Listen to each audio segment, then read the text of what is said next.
avant de découvrir la cathédrale de l'eau, qui est tout simplement l'un des 5 plus importants réservoirs d'eau potable de Paris.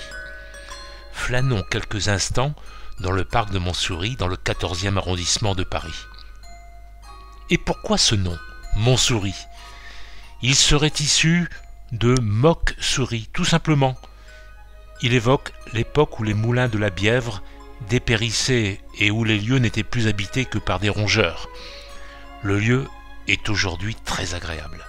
On admire des arbres remarquables, plusieurs centenaires, des platanes aux port majestueux.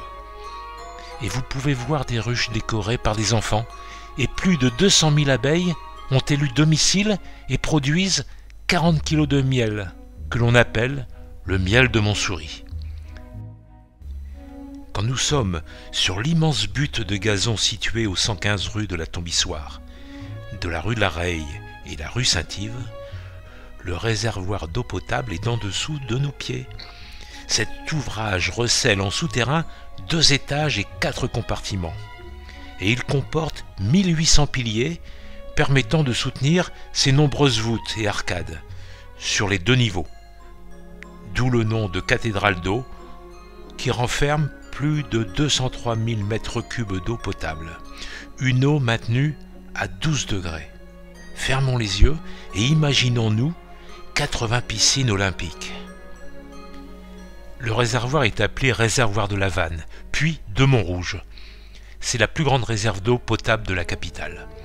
L'ingénieur des ponts et chaussées Eugène Belgrand le conçoit au XIXe siècle sous l'impulsion du fameux baron Haussmann.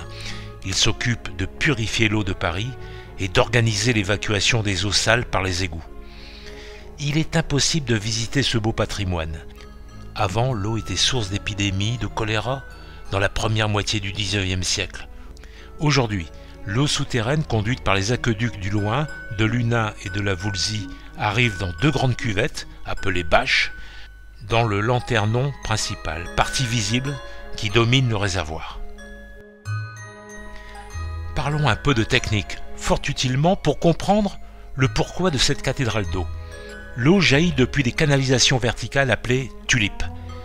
Elle est dirigée vers différents compartiments et pour s'y retrouver, sur le plafond du lanternon, sont représentées les armoiries de Paris et les noms des sources qui alimentent le réservoir. On pénètre dans une véritable grotte et on va connaître la légende des truitomètres. Les truites servent à tester la qualité de l'eau et vérifient la pollution de l'eau. C'est un marqueur. Si la truite présente des signes d'affaiblissement, l'eau est considérée polluée et donc dirigée vers l'égout. L'usage des truitomètres fut stoppé en 1996 et remplacé par des analyses en laboratoire. Néanmoins, en 1919, on installe un système de filtration et de chloration, une pompe également pour augmenter le débit de l'eau. Et en 1953, ce réservoir est agrandi pour doubler sa capacité et modernisé. Le quartier des Champs-Élysées est le premier desservi par le réservoir de Montsouris. Il est situé au point le plus élevé au sud de Paris. Et Paris utilise plus de 120 litres d'eau potable par jour et par personne, soit 6 fois plus qu'au XIXe siècle. D'où l'enjeu de ce réservoir.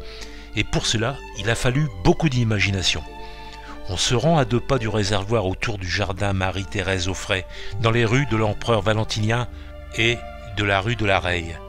Et on y trouve les vestiges de l'ancien aqueduc Médicis, construit au XVIIe siècle, et de l'aqueduc gallo-romain de Lutèce du IIe siècle.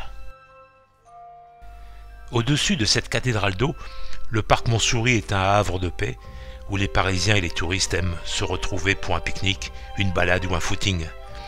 La fameuse cité universitaire internationale à proximité du parc accueille un grand nombre d'étudiants étrangers. Des visites guidées sont organisées par la direction des parcs et jardins ou par des associations locales. Et surtout, n'oubliez pas d'aller dire bonjour aux abeilles de Montsouris. Et comme vous allez succomber au charme de ce quartier, aventurez-vous à l'ouest par la rue Nansouty et découvrez les petites voies privées et leurs maisons aux architectures pittoresques, où vécurent beaucoup de peintres, graveurs et sculpteurs avec leurs ateliers d'artistes.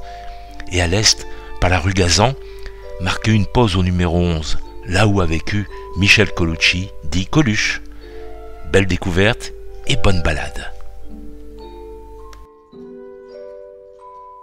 Je vous remercie de votre écoute, et si vous avez apprécié notre vidéo, n'hésitez pas à liker, partager et appuyer sur la petite cloche pour être sûr de nous suivre dans de nouvelles aventures.